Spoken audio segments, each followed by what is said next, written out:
नमस्कार दोस्तों। आज बात करते हैं अगले टॉपिक के साथ। मैं वी आर जाखड़। अपना टॉपिक है शुद्ध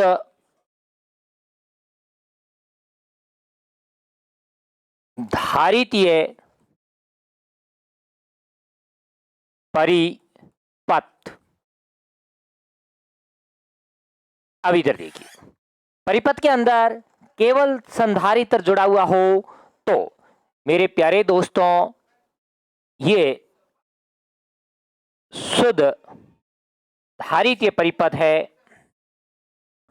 या बोलता स्रोत V बराबर V0 साइन ओमेगा टी। ये संधारित्र, ये शुद्ध धारिती C है दोस्तों। यहां से धारा I प्रवाहित होगी तो धारिता के यहां पे वोल्टेज ड्रॉप VC होगा। तो अपन कह सकते हैं V बराबर V0 साइन ओमेगा टी। समीकरण संख्या 1 किरचॉफ के लूप नियम से बात करेंगे। किरचॉफ के लूप नियम से क्या कहता है लूप नियम? V बराबर VC। आप बताओ, ये V और ये VC बराबर है तो VC बराबर यहां से क्या लिख सकते हैं? V का मान V0 साइन ओमेगा टी। समीकरण संख्या 2। मुझे उम्मीद है यहां तक आपको समझ में आया है। अब मेरे प्यारे दोस्तों यहां पे कहते हैं यदि संधारित्र की प्लेटों पर आवेश Q है, यदि संधारित्र की प्लेटों पर आवेश Q है तो इधर अपने पास ये संधारित्र की प्लेटें हैं, इन पर Q आवेश है। इन पर क्या हो? Q आवेश हो तो मेरे प्यारे दोस्तों हम लिख सकते हैं VC बराबर Q बाई C। समीकरण संख्या 3। यहां से समीकरण 2 और समीकरण 3 अपने पास क्या हुए? बराबर हुए। तो मेरे भाई इधर देखिए, समीकरण 2 बराबर समीकरण 3। समीकरण 2 अपने पास क्या है? समीकरण 2 यहां से VC equal to V0 sine omega T और समीकरण 3 अपने पास क्या है? Q by C. तो लिख सकता हूं Q बाई सी बराबर V0 साइन ओमेगा टी। इस C को क्रॉस मल्टीप्लाई करवाया तो प्यारे विद्वान साथियों Q बराबर V0 C sign omega T. अब बात यहां पे इंपॉर्टेंट ये है, समीकरण संख्या 4। बात ये इंपॉर्टेंट है कि हमें Q नहीं चाहिए, हमें क्या चाहिए? I चाहिए। तो I निकालने के लिए क्या करेंगे? समीकरण 4 का समीकरण 4 का समय t के सापेक्ष अवकलन करने पर इसका अवकलन करेंगे तो dq बटे dt बराबर, यहां पे क्या लिखेंगे? d by dt।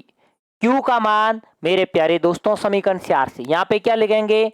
V0 C sign omega T. अपना अवकलन किसके रिस्पेक्ट में चल रहा है? Small T. तो अब जो कांस्टेंट है उसको क्या रखेंगे? बार। इधर देखिए, यहां से dq बाई dt बराबर V0 C d by dt sign omega T. अब मेरे प्यारे दोस्तों यहां से देखना, साइन का अवकलन कॉस, तो D Q by D T बराबर क्या होता है आई बराबर क्या लिख सकता हूं V0C, साइन का अवकलन cos omega T, sign omega T का कॉस ओमेगा टी। अब इस पुनः लगाएंगे, ओमेगा टी का करेंगे तो अपने पास क्या आएगा ओमेगा। तो मेरे प्यारे विद्वान साथियों अपना पास यहां पे ये रहेगा आई बराबर V0 omega C cos omega T. अब अपने पास यहां कॉस की टर्म आई, हमारे पास फेज एंगल ज्ञात करने के लिए वोल्टा तथा धारा के मध्य, तब यहां टर्म क्या लानी है साइन। तो हम लिख सकते हैं सो कि sine 90 plus theta omega T, तो क्या आएगा cos theta cos omega T. अब इसको इस टर्म में भी लिख सकते हैं sine omega T plus pi by 2 बराबर क्या रख सकते हैं कॉस ओमेगा टी। अब दोस्तों इधर देखिए, इस कॉस को इस टर्म में लिखूंगा तो आई बराबर V0 omega C sine omega T plus pi by 2।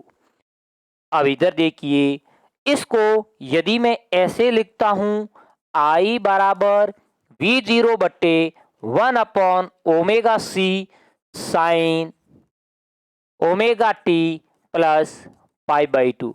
प्यारे मित्रों ध्यान से सुनना, ये थर्ड स्टेप पुनः कहां जाएगा ऊपर जाएगा। तो अब यहां पे लिख सकते हैं रेशों की 1 अपॉन ओमेगा सी बराबर एक्स सी। एक्स सी क्या है धारितीय प्रतिघात अब इसको लिखेंगे तो अपन क्या लिख सकते हैं आई बराबर V0 बटे X C sine omega T plus pi by 2। आप मुझे बताएं यहां से क्या लिख सकते हैं सो कि V0 बटे एक्स सी बराबर I0 धारा का शिखर मान। प्यारे विद्वान साथियों आप मुझे बताएं यहां से मैं इसको आई नॉट लिख रहा हूं तो इसको क्या लिख सकता हूं अब आई बराबर I nought sine omega T plus pi by 2। समीकरण संख्या 5। मुझे उम्मीद ही नहीं पूरा भरोसा है आपको ये 5 समीकरण समझ में आया। अब क्या बात करेंगे समीकरण 1 क्या थी और समीकरण 5 क्या प्राप्त हुई। समीकरण 1 हमारे पास क्या थी V बराबर V0 साइन ओमेगा टी, ये हमारे पास क्या थी 1 थी और ये हमारे पास क्या है समीकरण 5। समीकरण 1 तथा समीकरण 5 से स्पष्ट होता है कि धारा वोल्टता से यहां पे कितनी कला कोण आगे पाई बाई 2 कला कोण आगे है। तो यहां से क्या लिख सकते हैं अतः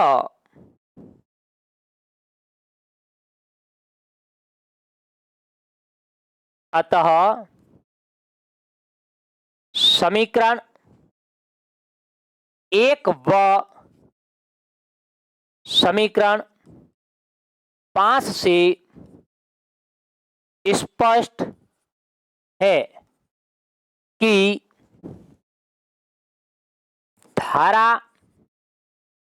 वोल्टता से पाई बाई 2 कला कोण आगे है।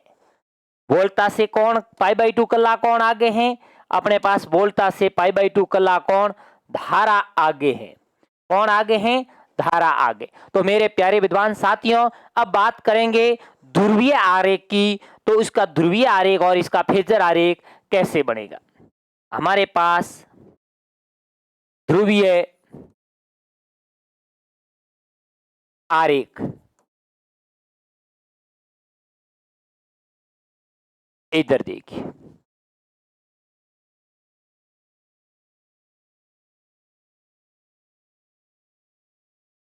Zero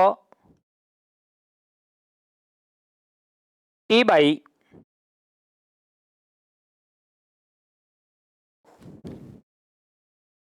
fourth T by two, 3t by fourth T. मेरे प्यारे दोस्तों, यहां से यदि ये टाइम में नहीं नोट करें तो अपन बिल्कुल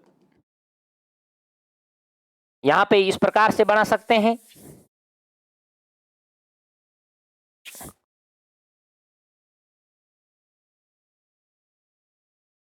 ये हमारे पास किसकी वेव है? v बराबर v0 साइन ओमेगा टी। आई क्या थी? धारा से पाई बाई 2 कला कोण आगे थी। तो मेरे प्यारे विद्वान साथियों, ये है अपने पास 0। आई के लिए ये वेव बना देंगे। ये किसकी वेव आई? आई बराबर I0 sign omega T plus pi by 2। मुझे उम्मीद है कि ये आपको ध्रुवीय आरेख समझ में आया है। अब बात करेंगे फेजर आरेख की। इसका फेजर आरेख कैसे बनेगा? तो दोस्तों इधर देखिए, बात कर लेते हैं फेजर आरेख। हमारे पास ये y एक्सेस है और ये x एक्सेस है। फेजर आरेख के लिए बात करेंगे तो ये बिल्कुल लिख सकते हैं v ओमेगा टी, या vc डाल दें। क्या है vc? क्या है? v बराबर vc ओमेगा टी। अब इस v से I कितनी है अपने पास? पाई बाई 2 कला कोण आगे है, ये लिख सकता हूं। पाई बाई 2 कला कोण, यहां कौन है? आई। बिल्कुल यहां तक सर समझ में आया है। ये अपने पास किसके लिए मान रहेंगे? यहां पे लिख सकते हैं ये आई नॉट है, और ये मान लिख सकते हैं किसका है? V naught. ये इसका क्या रहेगा? केवल जब परिपथ में शुद्ध संधारित्र या धारितीय परिपथ है तो इसका फेजर आरेख, और ये इसका क्या है? कल्ला आरेख या ध्रुवीय आरेख। अब मेरे प्यारे विद्वान साथियों, इसकी बात करते हैं शक्ति क्या होगी। शक्ति के लिए बात करेंगे तो हम बात कर लेते हैं धारितीय प्रतिघात के लिए संधारित्र में शक्ति। संधारित्र में शक्ति, एक नंबर बात करते हैं तात्क्षणिक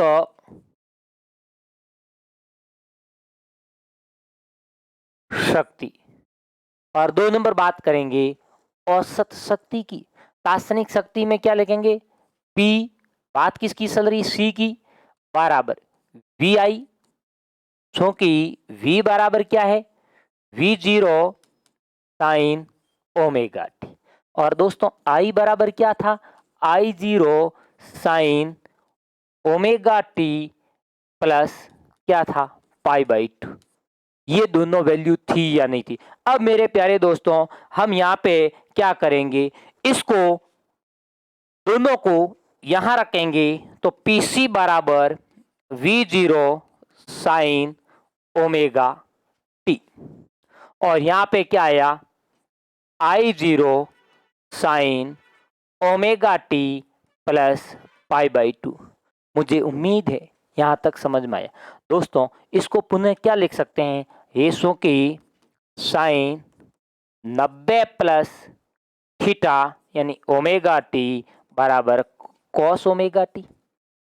इस सूत्र का अप्लाई करेंगे यहाँ पे। आप मुझे बताओ इसकी जगह मैं क्या रख सकता हूँ? कॉस ओमेगा टी रख सकता हूँ या नहीं रख सकता हूँ? सर बिल्कुल रख सकते हैं। तो प्यारे विद्वान साथियों, PC बराबर V0 sine omega T. I0 यहां पे इसका क्या रख सकते हैं, कॉस ओमेगा टी। यहां से I0 को क्या रखेंगे इधर, तो PC बराबर V0 I0 sign omega T cos omega T. अब मेरे दोस्तों यहां से क्या रखेंगे, इस समीकरण को 2 से गुणा और 2 से क्या करेंगे, भाग करेंगे। तब मेरे प्यारे दोस्तों यहां पे क्या रखेंगे, समीकरण, इसे उपरोक्त समीकरण को, उपरोक्त समीकरण को 2 से गुणा व भाग करने पर क्या होगा, गुणा और भाग करेंगे तो देखिए PC बराबर V0 I0, 2 से क्या दिया भाग, यहां पे क्या रखेंगे 2 sine omega T cos omega T. 2 से क्या हो गया भाग और 2 से क्या हो गया गुणा। मेरे दोस्तों अपने पास एक सूत्र बनता है, वो सूत्र है साइन 2 ओमेगा टी का 2 sine omega T cos omega T बराबर sine 2 omega T, sine 2 omega T. तो मेरे प्यारे दोस्तों यहां से इस सूत्र को लिखेंगे PC बराबर V0 I0 बटे 2, यहाँ पे क्या लिखेंगे साइन 2 ओमेगा टी। ये हमारे पास कैसी शक्ति आई, ये हमारे पास आई तात्क्षणिक शक्ति। कैसी शक्ति है प्यारे दोस्तों, तात्क्षणिक शक्ति।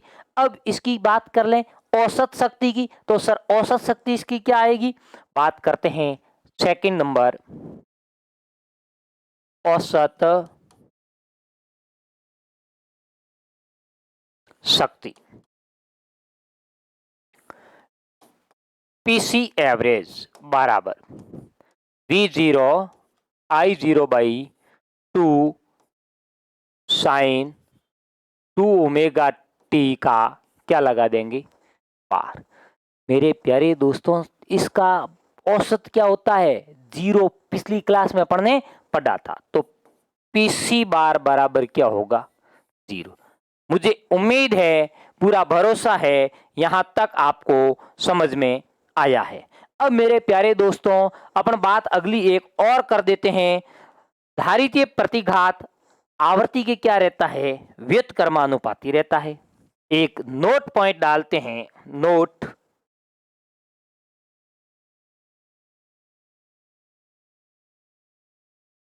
धारितीय प्रतिघात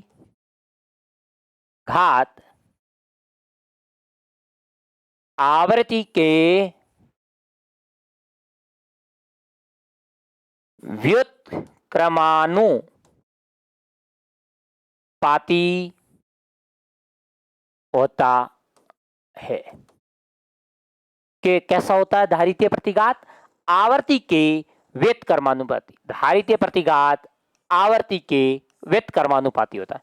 सर कैसे हुआ आवर्ती के व्युत्क्रमानुपाती, मेरे प्यारे दोस्तों XC है, XC बराबर क्या होता है 1 अपॉन ओमेगा सी। बोलो यस या नो, ये हमारे पास सूत्र है। यह है कौन सा, धारितीय प्रतिघात ज्ञात करने का क्या अपने पास सूत्र है। ओमेगा बराबर क्या होता है, ओमेगा बराबर 2 पाई एफ।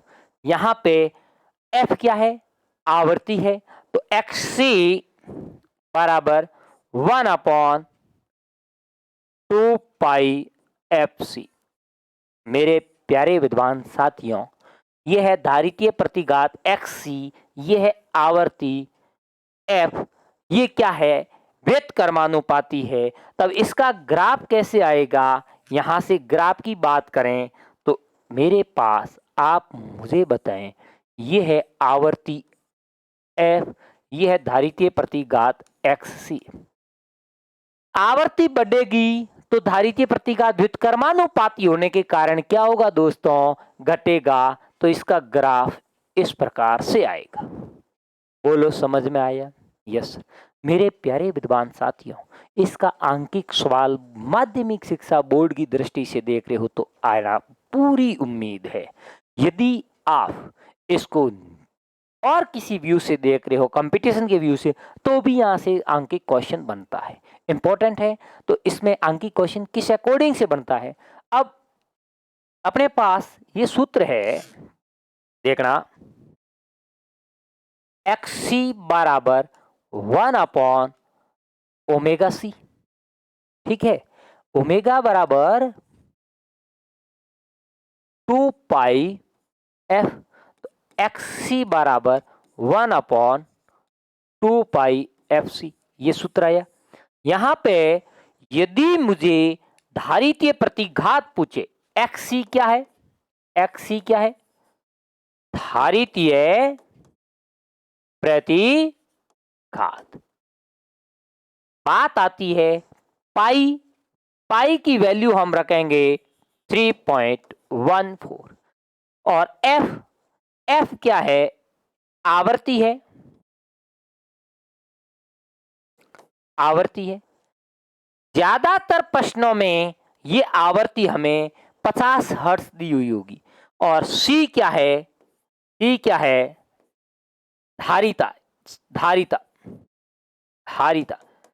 यदि मेरे प्यारे दोस्तों, इसमें यदि आपको प्रश्न में एफ का मान दे दें 50 हर्ट्ज, क्या दे दे? 50 हर्ट्ज, और इस सी की वैल्यू आपको दे दें, मान लिया 1 माइक्रोफेरेड, सी की वैल्यू, और पूछ ले धारितीय प्रतिघात ज्ञात कीजिए, तो मेरे प्यारे विद्वान साथियों, आप बिल्कुल ज्ञात कर सकते हो। XC बराबर 1/2 इंटू 3.14 इंटू एफ का मान कितना? 50 इंटू सी का मान कितना? 1 माइक्रोफेरेड। ये कौन है? सी। माइक्रो को अपन बदलेंगे तो 1 इंटू 10⁻⁻6 फेरेड।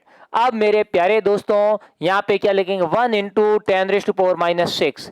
आप मुझे बताओ, इसको सॉल्व करेंगे तब उत्तर आएगा, वो उत्तर हमारा क्या हो जाएगा दोस्तों? वो उत्तर हमारा धारितीय प्रतिघात हो जाएगा। मुझे उम्मीद है कि आपको धारितीय प्रतिघात कैसे ज्ञात किया जाता है पूरा पूरा समझ में आया है। अब मेरे प्यारे दोस्तों, बात करते हैं अगले टॉपिक की, वो है LCR परिपथ। वो टॉपिक है हमारा LCR परिपथ। तो मेरे प्यारे दोस्तों, सभी का ध्यान बोर्ड की तरफ होना चाहिए। अपना टॉपिक है LCR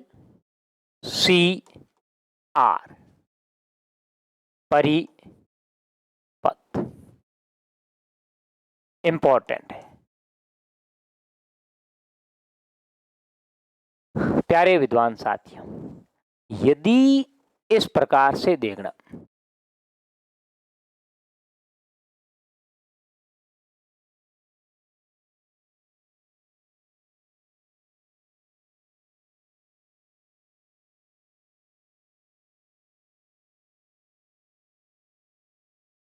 ये हमारे पास एक परिपथ है। यहां पे ऐसी बोलता V बराबर क्या है? V0 sine omega T. प्यारे विद्वान साथियों, ये कौन है? L, ये कौन है? C, ये कौन है? R। इसके सिरों पर VL विभवांतर ड्रॉप होता है, इस पर VC होता है या VR होता है। इसका परिणामी विभवांतर VLCR है। मुझे उम्मीद ही नहीं, पूरा भरोसा है यहां तक आपको समझ में आया है। तो मेरे प्यारे दोस्तों, यहां पे मैं क्या कह सकता हूं? V बराबर V0 साइन ओमेगा टी। समीकरण संख्या क्या दे दूं? 1। किरचॉफ के लूप के नियम से, किरचॉफ के लूप नियम से V बराबर क्या लिखेंगे? VLCR। तो VLCR आर बराबर यहाँ से क्या लिखेंगे V0 साइन ओमेगा टी। समीकरण संख्या 2। मुझे उम्मीद है कि यहाँ तक आपको पूरा समझ में आया है। अब मेरे प्यारे दोस्तों, श्रेणी LCR परिपथ में अपन बात करेंगे। श्रेणी LCR परिपथ की अपन बात करते हैं तो इसमें अपन को क्या ज्ञात करना पड़ेगा, एक सदिश आरेख ज्ञात करना पड़ेगा। प्रत्यावर्ती वोल्टा वो धारा के बीच कलांतर सदिश आरेख की सहायता से ज्ञात करेंगे। कलांतर ज्ञात करना है। कलांतर सदिश आरेख की सहायता से ज्ञात करते हैं। अब इसका सदिश आरेख कैसे बनता है, उसके लिए मेरे प्यारे दोस्तों, यहाँ पे मेरे पास ये कौन है, एक्स एक्सिस, ये कौन है, वाई एक्सिस। मुझे उम्मीद ही नहीं, पूरा भरोसा है यहाँ तक समझ में आया। यहाँ पे मेरा कौन है, वी आर है। जहाँ वी आर बैठता है वहीं अपने पास धारा है, क्योंकि प्रतिरोध जब परिपथ में शुद्ध जुड़ा हुआ है तो अपन ने क्या कहा था, वी आर और आई आपस में क्या है, एक ही फेज पर है। अब मेरे प्यारे दोस्तों, इसका परिणामी बात करें, ये परिणामी है, ये कौन है, VLCR। इसका मतलब ये इससे फाई कला कोण अपन ने कह दिया, मान लिया फाई कला कोण पर है। ये मेरे प्यारे दोस्तों अब लिख सकते हैं VL है। VL I से π/2 कला कोण आगे हैं और VC I से पाई कला कोण क्या है, पीछे हैं। तो ये मेरे प्यारे दोस्तों किसको मान लें, VC है। अब इनमें क्या कर दें, एक कंडीशन डाल दें कि VC और VL ये दोनों 180 डिग्री पर है, 180 डिग्री कोण पर है। एक कंडीशन डाल देते हैं, VL लगभग बड़ा है किससे, VC से। तो मेरे प्यारे दोस्तों बिल्कुल कह सकते हैं यहाँ पर ये अपने पास VL है, यहाँ पे ये भी क्या होगा, VL लगभग क्या होगा, VC, लगभग क्या होगा, VC। अब मेरे प्यारे विद्वान साथियों, यहाँ से अपन इस सदिश आरेख की सहायता से क्या करेंगे, इस VLCR को ज्ञात करने का प्रयास करेंगे। कैसे करेंगे, तो कहेंगे पाइथागोरस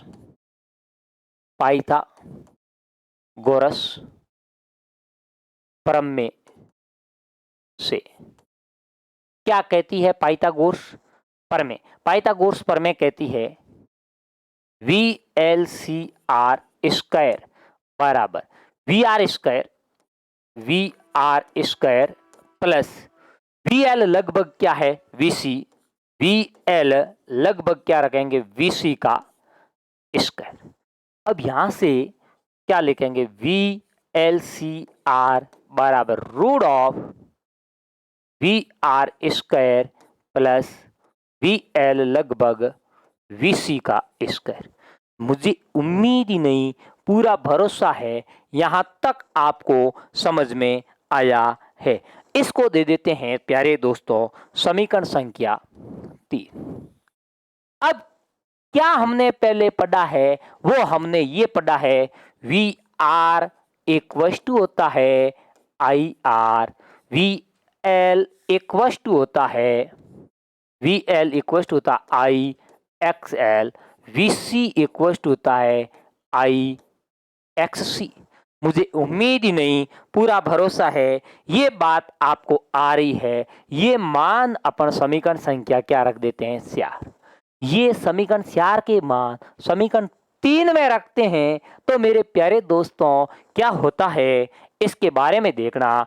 अपन क्या कहेंगे, यहाँ पे मैं कह सकता हूं समीकरण 4 का मान समीकरण 3 में रखने पर, अब 3 में रखेंगे तो अपने पास क्या आएगा, VLCR बराबर रूट ऑफ VR क्या प्यारे विद्वान साथियों, IR स्क्वायर। तो इसका लगाओ भाई स्क्वायर, क्या आया बीच में प्लस VL क्या भाई IXL, तो लिखेंगे IXL लगभग IXC एक्स सी का क्या है, स्क्वायर। तो लगा दिया क्या मेरे प्यारे दोस्तों, स्क्वायर लगा दिया। अब मेरे प्यारे दोस्तों क्या करेंगे, यहां से देखना VLCR बराबर रूट ऑफ, यहां से आई स्क्वायर, अपने पास क्या आ रहा है R square plus I square XL लगभग एक्सी का होल स्क्वायर। आई स्क्वायर को यहां से क्या रख दिया, बाहर रख दिया कॉमन। यहां से आई स्क्वायर, यहां से आई स्क्वायर कॉमन आएगा रूट से, तो मेरे प्यारे दोस्तों आई बसेगा या नहीं बसेगा। तो मेरे प्यारे दोस्तों यहां से मैं क्या लिख सकता हूं, VLCR बराबर I root of R square plus XL लगभग एक्सी का होल स्क्वायर। अब मेरे प्यारे दोस्तों यहां से मैं क्या कह सकता हूं, VLCR बटे root of R square plus XL लगभग एक्सी का होल स्क्वायर बराबर क्या आया, आई आया। अब प्यारे विद्वान साथियों इसे क्या बोल दें, परिपथ की प्रतिबाधा बोल दें, तो हे की root of R square plus XL लगभग एक्सी का स्क्वायर बराबर क्या है, जेड परिपथ की प्रतिबाधा। ये क्या है, परिपथ की प्रतिबाधा है। तो मेरे प्यारे दोस्तों आई बराबर क्या लिख सकते हैं, VLCR बट्टे क्या लिख सकते हैं यहां से जेड। मुझे उम्मीद ही नहीं, पूरा भरोसा है यहां तक आपको समझ में आया है। अब मेरे प्यारे दोस्तों यहां से मैं बिल्कुल बात करूं, ये मेरे पास आई आ चुका है। इस सदिश आरेख से फेज कोण क्या होगा, कल्ला कोण क्या होगा। तो यहां से कल्ला कोण के लिए बात करें तो दोस्तों आप बताओ, कल्ला कोण मैं लिख दूं tan फाई, tan बराबर क्यों, ये और ये हमें ज्ञात है, तो लंब और आधार है ज्ञात, tan थीटा। तो अपन क्या लिखेंगे, VL लगभग VC बट्टे क्या लिखेंगे, VR। प्यारे विद्वान साथियों मुझे उम्मीद है यहां तक आपको समझ में आया है। tan फाई VL यहां से देखिए, VL क्या लिखा, IXL लिखा, तो क्या लिखेंगे IXL लगभग IXC बट्टे IR। बोलो यस। आई को क्या रखेंगे कॉमन, tan फाई बराबर IXL लगभग XC बट्टे IR। इस आई से इस आई को क्या करेंगे, काट देंगे। तो प्यारे विद्वान साथियों आप बताओ यहां से में क्या आ सकता है, tan फाई बराबर XL लगभग XC बट्टे R। यहां से कल्ला कोण फाई बराबर tan इनवर्स क्या आएगा, XL लगभग XC बट्टे R। मुझे उम्मीद ही नहीं, पूरा भरोसा है कि फेज एंगल कैसे ज्ञात किया जाता है वो भी मेरे प्यारे विद्यार्थियों को LCR में समझ में आया है। अब मेरे प्यारे दोस्तों अगली बात हम क्या करेंगे, विशेष अवस्था ले लेते हैं। क्या ले लेते हैं, विशेष अवस्था। विशेष अवस्था के लिए 3 कंडीशन बनाएंगे। कितनी कंडीशन बनाएंगे, 3 कंडीशन बनाएंगे। अब इधर देखिए, बात करते हैं विशेष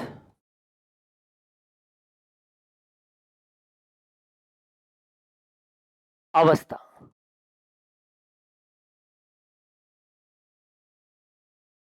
कौन सी अवस्था बात करते हैं, विशेष अवस्था। एक नंबर अपने पास ये समीकरण आया, जेड बराबर, इधर देखिए जेड बराबर आया root of R square plus XL लगभग एक्सी का होल स्क्वायर। एक नंबर कंडीशन में क्या लिखें, एक्सएल बड़ा है किससे, एक्ससी से, तो एक नंबर ये लिख दें कंडीशन, एक्सएल ग्रेटर देन क्या है, एक्ससी। एक्सएल जब एक्ससी से बड़ा होता है तो मेरे प्यारे दोस्तों किस अकॉर्डिंग से अपन कहेंगे, तब अपने पास एक प्रतिबाधा आरेख बनाएंगे। तो इसमें ये इस प्रकार से लिख सकते हैं, वाई एक्सेस है, ये अपने पास कौन है, एक्स एक्सेस है, वाई एक्सेस और एक्स एक्सेस ये हमारे पास कौन है, आर है। ये मेरे प्यारे दोस्तों कौन होगा, वी एल सी आर ले लें, वी एल सी आर, या मेरे प्यारे सॉरी प्रतिबाधा आरेख के लिए इसको वी एल सी आर को नहीं जेड ले लेते, जेड बराबर क्या लिख देते हैं, root of R square plus X L लग बड़ा है तब माइनस एक्स सी का होल स्क्वायर। अब मेरे प्यारे दोस्तों ये यहाँ से किस एंगल पर है, फाई एंगल पर है, मुझे उम्मीद ही नहीं पूरा भरोसा है यहाँ तक समझ में आया होगा। ये हमारे पास कौन है, एक्स एल है, ये हमारे पास कौन है, एक्स सी है, तो बिल्कुल ग्रेटर देन होने के एक्स एल माइनस एक्स सी ले ले, इसको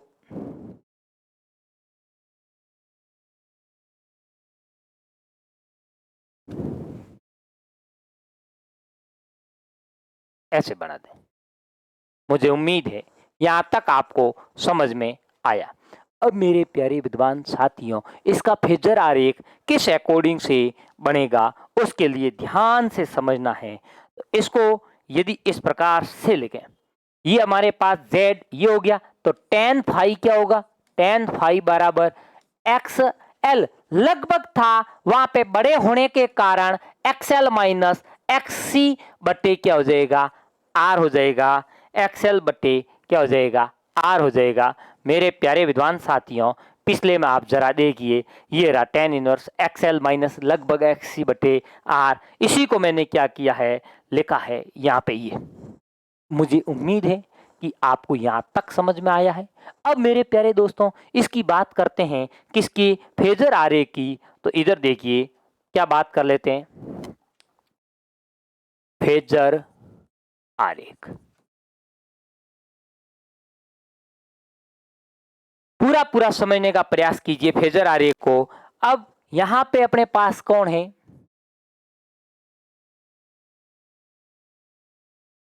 ये हमारे पास एक्स एक्सेस है, ये हमारे पास वाई एक्सेस है। एक्स एक्सेस और वाई एक्सेस लेते हैं तो मेरे प्यारे दोस्तों यहां पे बिल्कुल कह सकता हूं, यहाँ पे ये मेरे पास कौन है, यहाँ पे वी आर है, यही मेरे पास कौन है, आई।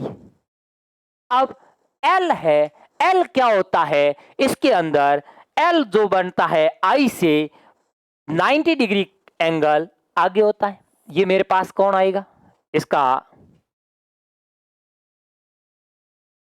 ये मेरे पास क्या आएगा, एक्सएल आएगा, एक्सएल ये, और यहां पे मैं क्या ले रहा हूं, एक्सएल माइनस एक्सी ले लू। क्यों ले रहा हूं एक्सएल माइनस एक्सी, कि इससे ये क्या है, बड़ा है, यहाँ पे मेरा कौन है, एक्स सी है। अब ये दोनों किस एंगल पर है मेरे प्यारे दोस्तों, 90 डिग्री। इन दोनों का परिणामी, इन दोनों का परिणामी ये बिल्कुल ले लें, इन दोनों का क्या है परिणामी, क्या है वी एल सी आर, जो कि इससे किस एंगल पर है, ओमेगा टी कोण पर, और ये कितने एंगल पर है, फाई कोण पर। बोलो यहां तक समझ में आया या नहीं आया। अब मेरे प्यारे विद्वान साथियों इसका वेक्टर रिप्रेजेंटेशन करेंगे, इसका क्या करेंगे, वेक्टर रिप्रेजेंटेशन।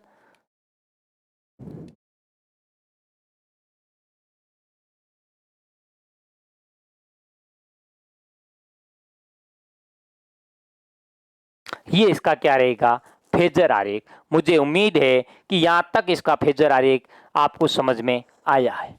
अब बात 2 नंबर की हो रही है, किसकी हो रही है, 2 नंबर की हो रही है। तो 2 नंबर क्या कंडीशन डाल देते हैं, 2 नंबर मेरे प्यारे दोस्तों कंडीशन ये डाल देते हैं, एक्स सी बड़ा है किससे, एक्स एल से। तो एक्स सी बड़ा होने के कारण जेड बराबर अपने पास क्या आएगा, यहां पर रूट ऑफ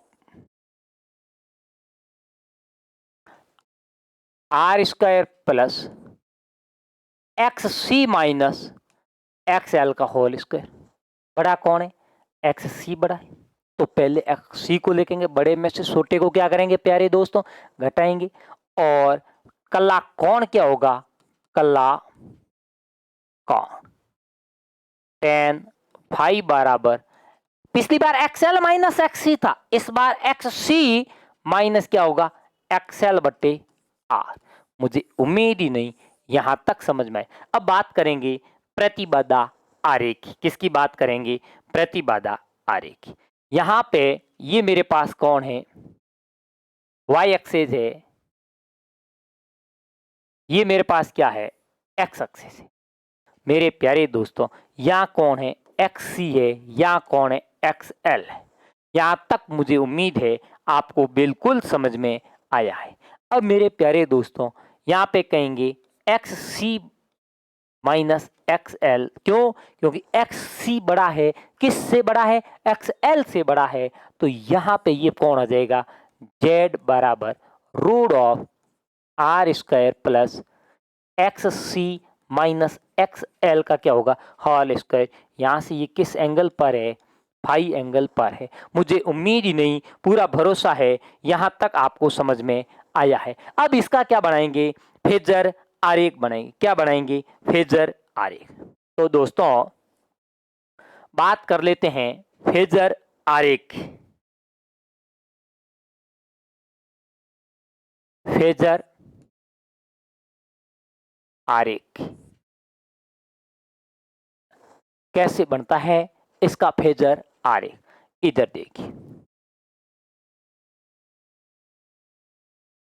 प्यारे दोस्तों, ये एक्स एक्सेस है और ये वाई एक्सेस है। ये मेरे पास कौन है? वी आर है। यही मेरे पास कौन है? आई। मुझे उम्मीद है समझ में आया है। यहाँ पे बिल्कुल कह सकता हूँ एक्स एल बड़ा होने के कारण, यहाँ पे एक्स सी बड़ा होने के कारण यहाँ कौन है? एक्स सी है। X C minus X L है और यहाँ पे कौन हुआ? एक्स एल हुआ। इन दोनों का परिणामी इनके मध्य है। ये क्या होगा? परिणामी होगा। ये क्या होगा? परिणामी होगा। परिणामी मेरे पास क्या है? V L C R. V L C R बराबर R square plus X C minus X L का whole square. X C minus X L का क्या है? Whole square. मुझे उम्मीद है यहां तक आपको समझ में आया। अब मेरे प्यारे दोस्तों, ये क्या है? आई से फाई कला कौन पर है? ये एंगल क्या हुआ? फाई। और ये इससे कितने एंगल पर है? Omega T. इनके मध्य का एंगल क्या है?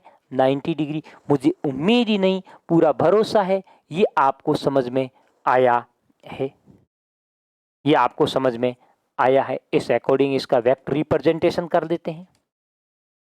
प्यारे विद्वान साथियों, ये इसका क्या बनेगा?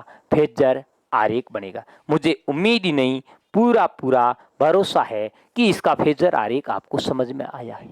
अब 3 नंबर बात क्या होती है? 3 नंबर बात होती है, यदि XL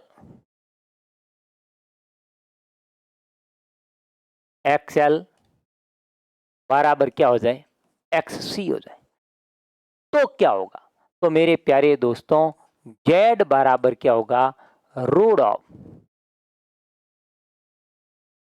are square plus X C या एक्सएल माइनस एक्सएल। आपकी मर्जी है, आपकी मर्जी है, उसको पहले लिखो, कोई फर्क नहीं पड़ता। दोनों बराबर है। दोनों बराबर होने के कारण ये आपस में क्या हो गया? निरस्त हो गया। तो जेड बराबर क्या हुआ? Root of R square. Z बराबर क्या हुआ? आर। इसका मतलब क्या हुआ? प्रतिबाधा न्यूनतम होगी, प्रतिबाधा प्रतिरोध के बराबर होगी। प्रतिबाधा प्रतिरोध के बराबर है तो मेरे प्यारे दोस्तों, यहां से मैं कह सकता हूं इसका प्रतिबाधा वक्र कैसे होगा?